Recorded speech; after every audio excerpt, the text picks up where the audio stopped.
welcome back. Chat number 2 about modes. Last time we talked about the Dorian mode. This time we're going to chat about my other favorite one, Mixolydian, the one I find myself using the most. Last video, thank you, by the way, for watching that. Thanks for all the tips, all the super chats, all that fantastic stuff. Thanks to my buddy John Fox for sending me this fantastic coffee cup. Just coffee in there right now, by the way. Cold brew. Love cold brew. Rarely drink hot coffee. Constantly drink cold coffee, so I don't know. Judge me if you want. It's just, I don't know. It's my preference. So there you go. Anyway, first video when we talked about mode stuff, you know, I talked a little bit about context, like what chords would make you think what modes, how I thought about modes, why I'd use them, when I'd use them, and then sort of landed on chatting about the Dorian mode. So this time, I'm not going to go as in-depth. It was probably a little long-winded, by the way. But anyways, not going to go as in-depth about my thought process or with my thought process there. So if you need that part, think of this as sort of like part 2 and start with that video, the last video that I put out. I'll put it in the description so it's easy to find. But anyways, you know, you do need to know that a mode is sort of, you know, it's taking a major scale and it's starting on a note that's not the normal 1 or the normal root for that major scale. So like, for example, if I was in the key of C, the notes in the key of C are C, D, E, F, G, A, B, back to C. No sharps, no flats. C, D, E, F, G, A, B, C. Just right in order. That's it.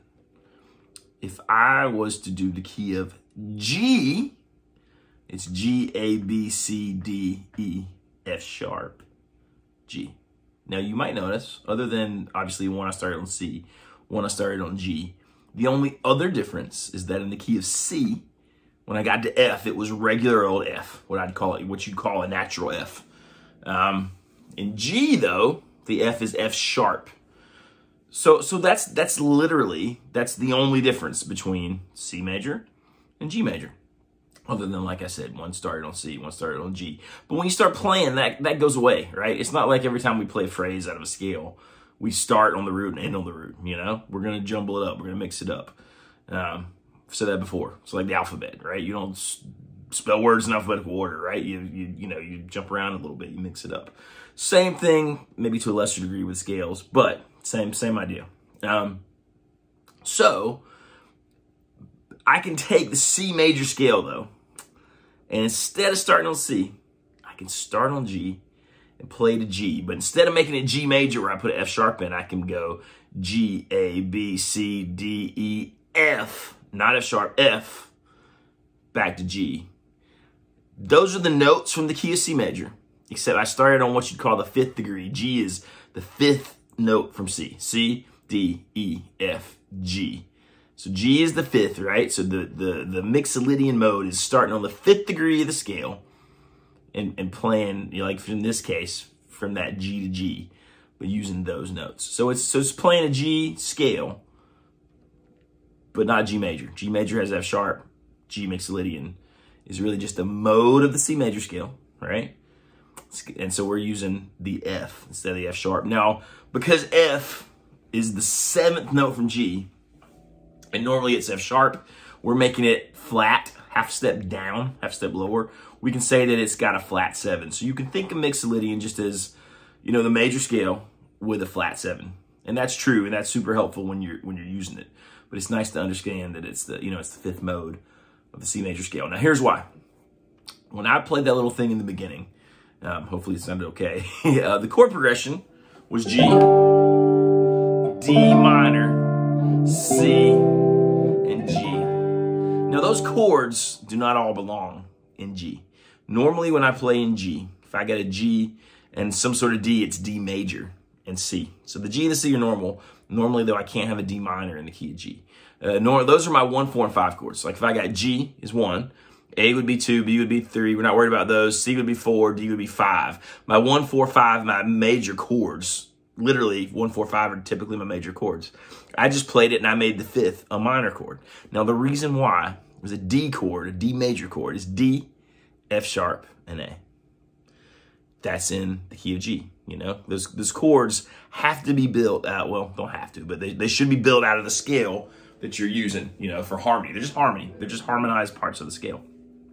So, because I'm going to play at a G Mixolydian, I don't have an F sharp. I have an F. So that D turned from D major, D, F sharp, and A, to D minor, which is D, F, and A. So anytime I see a chord progression where, you know, like my G, now, and you might be saying, like, okay, well, why is that not just in the key of C or whatever key has that? Because G is my tonal center. What that means is G is where I'm going to, like, not necessarily begin on, but end on. It's what I'm going to resolve to. When I play that, G, D minor, C, it feels finished. It's resolved to G right there. And that's the trick if you're trying to write, like, modal chord progressions. You have to make it feel like it resolves to whatever, you know, whatever you're making your one chord be, your tonal center be. Anyways, so since that's my tonal center, I'm thinking G Mixolydian. And the thing that clued me in on that progression is that the 5th chord, the 5 chord, is minor, not major. So when you see that, you can play in Mixolydian. Now, like I said before in the video with talking about Dorian, so you, even though you know in your brain, okay, well, that's really just C major, you can't go and play like you're playing in C major, like at a maybe like this kind of like 5th fret, A minor / C major pentatonic #1 shape. You can't just play like that over it and get all those bends that you do in C or A minor. You got to think about it from up here, from what would be G major, you know, or here, or even here, you know, or any of those shapes of what would be like G major pentatonic, or you know, that's just, again, why it's so important. I know I say this every video, learn all 5 shapes of your pentatonic scale. I have a video about it. Go watch it. It's the 5 shapes, where they come from and why they are where they are. Maybe I'll put a link to that too, if I remember. But anyways, it's so important so that you can play this stuff everywhere. But anyways, you want to think about it as if you're playing the G major scale, but everywhere there's an F sharp, you're making it an F. So that you phrase it like you're in G, so that your bends and all those things are like they're in G. So, practical nuts and bolts. Let's say that I'm thinking out of this 12th fret, you know, pentatonic shape everybody knows, E minor, G major, same thing. That it's 12, 14, or I'm sorry, 12, 15 on the low E, then A string, 12, 14, D string, 12, 14, G string, 12, 14, B string, 12, 15, high E, 12, 15. So let's say I'm thinking about that as my sort of pentatonic bones, my skeleton. My G major would be 12, 14, 15, 12, 14, 15, 12, 14. I play it 11 on the G string, 12, 14, then 12, 13, 15, 12, 14, 15. Now, if you know that, that's just going, starting from 15. Well, I'll start from 12 since I said it that way. E, which would be the 6th, or the minor. F sharp, G, A, B, C, D, E, F sharp, G, A, B, C, D, E, F sharp, G. So what I have to do is everywhere there's an F sharp, I have to make it an F. So instead of being E, F sharp, G, I'm going to go E, F, G. So it would be 12, 13, 15. Then 12, 14, 15 on the A string. Now, instead of going 12, 14, and then 11 on the G string, my F is here, but that's the same as the note on the D string that's on the 15th fret. So I'm going to go on the D string, 12, 14, 15. You can hear it. There's my F. 12, 14, no 11 on the G string. 12, 13, 15, and then 12, 13, 15. So my F is high E string. It's on the 13th. D string, it's on the 15th fret. And then on the low E, if you so desire, 13th fret. So when I'm phrasing things, you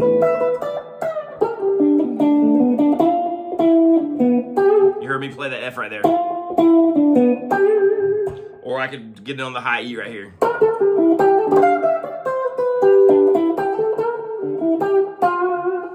You know, I could slide it back from, there's my G, instead of F sharp, F.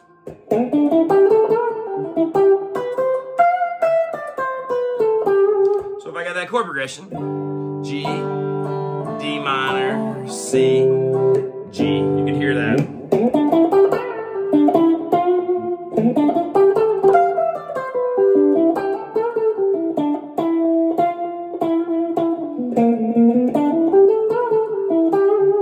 Sounds really cool. Sounds better than if I was just using G major pentatonic. You know what I mean? So that's you know, it's part of it.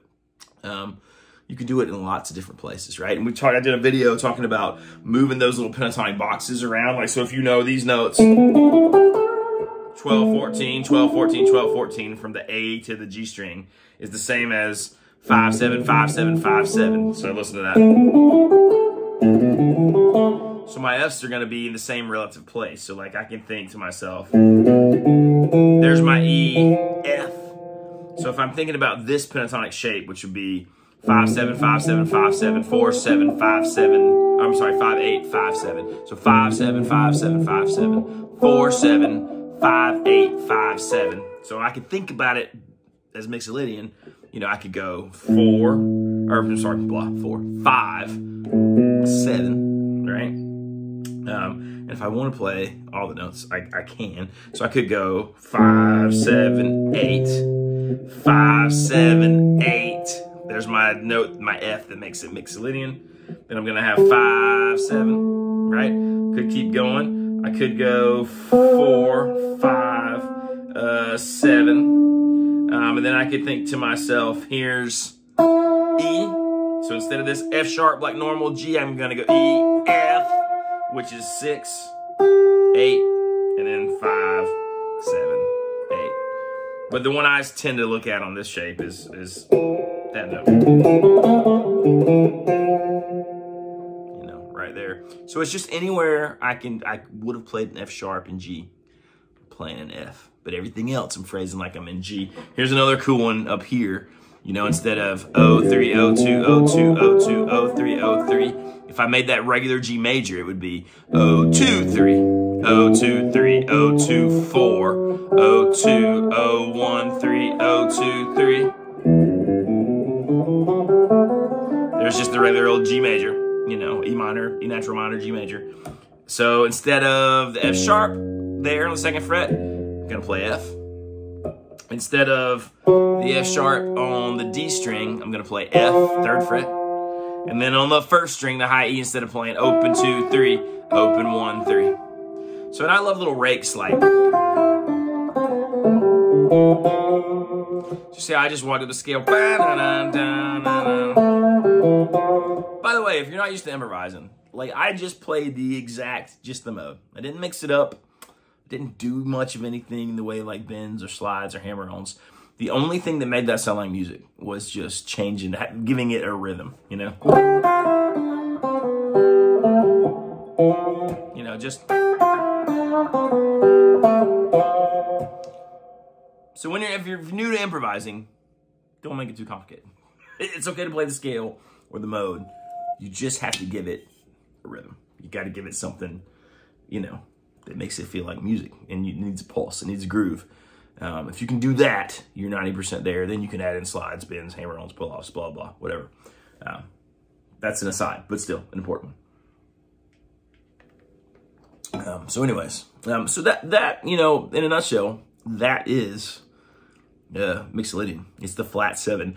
There's a lot of overlap in this mode with, you know, people say that you can blend major and minor. So like if I'm playing blues a lot of times, because blues lives in that sort of like flat 7, like dominant 7th world, you know, like if it was G, it'd be, you know, G7 and C7 to D7 as opposed to like G or G major 7 and C major 7 and then just a D7. It's all 7ths, right? So Mixolydian lends itself to that, like blues stuff, especially sort of like a country-ish blues. And then you can go over to G minor pentatonic.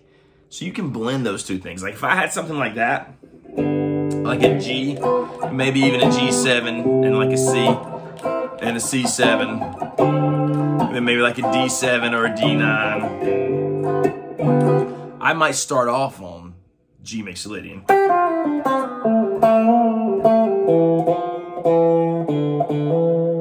And then I might come right over to my normal old blues scale, my G minor pentatonic G blues. And then I could take a phrase like I just played. I'm gonna play a Mixolydian phrase and then a minor phrase. So something like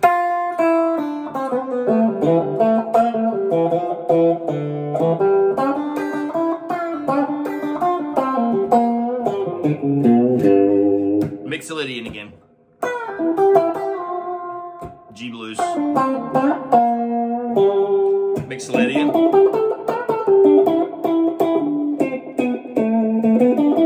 Blues.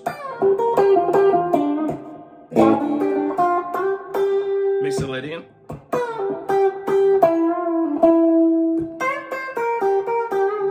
Blues, you know? So it's really easy to play like a Mixolydian phrase and then a G minor pentatonic or blues phrase.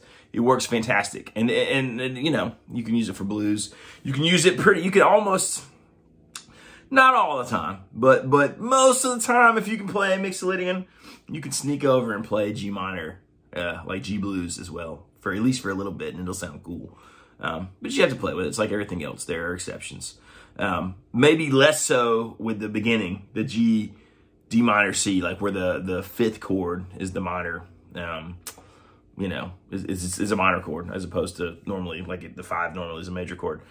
So if that's what's cluing you in for it to be in Mixolydian, maybe less so with the blues scale. But I use that progression on purpose in the beginning because that's probably, at least in my world, that's the less common Mixolydian thing. The thing you always see is 1 flat 7/4. So like in this case in G, it would be G, F, C. You know, normally you can't have an F in the key of G. Like, you know, it should be like F sharp diminished. You know, like it'd be G, A minor, B minor, C, D, E minor, that little F sharp diminished, G. You know what I mean? Like that would be the chords in a row in the key of G.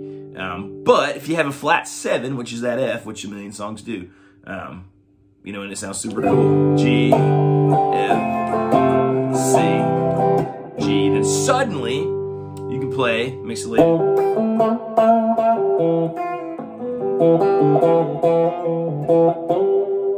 And that, it sounds super cool. But over that same progression.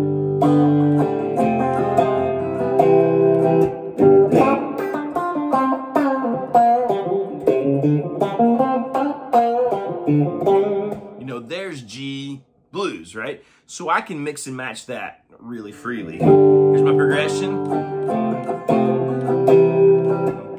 G blues.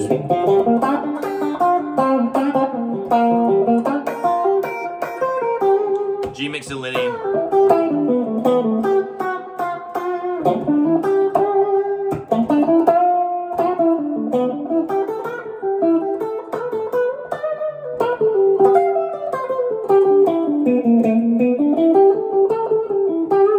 G blues.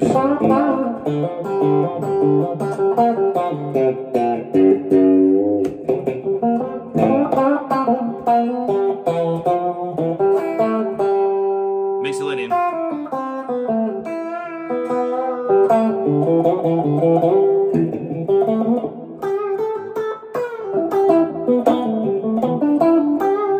And you know, anytime I have students and we get into this, you know, the most common probably key and everything Mixolydian is like if you did D Mixolydian and you got D, C, G, which could be, you know, or what, you know what I mean? It could be that, it could be,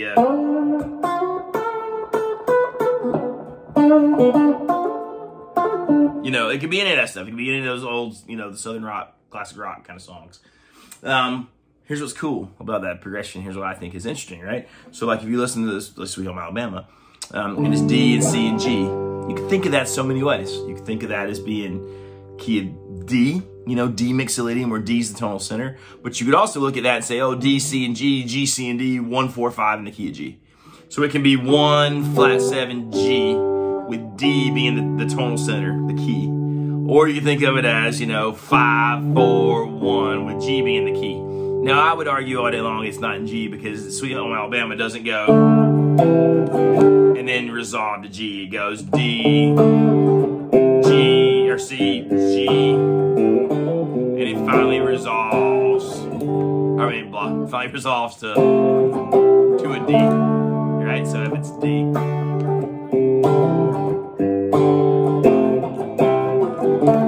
like that is the end. That's home. So, even with that being the case, if I play that progression, I can play D blues over it.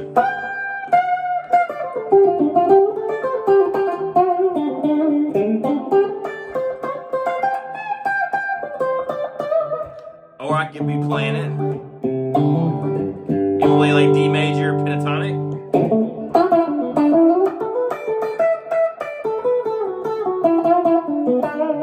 I can make it D Mixolydian, which I think is maybe the most fun.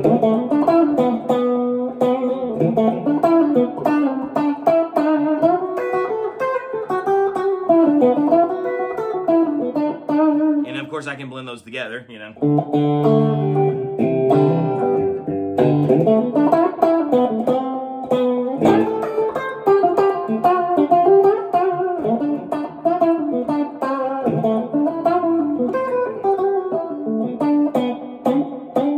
You know what I mean? But I can also play G major over it.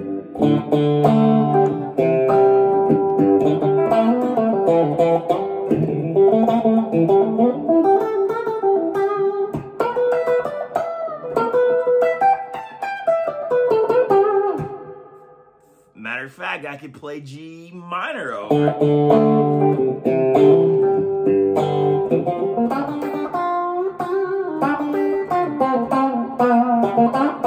I can blend those two.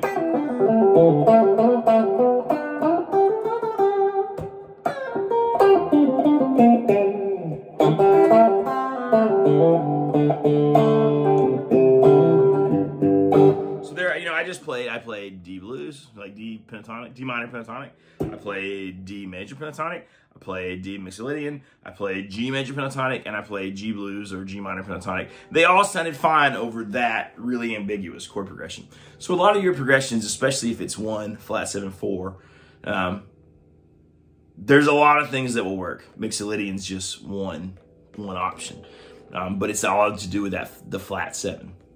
So whether that flat 7 shows up making the 5 chord a minor, or giving you an actual flat 7 chord like G, F, C, or D, C, G, you're safe to use Mixolydian, which again is just the 5th mode of the major scale.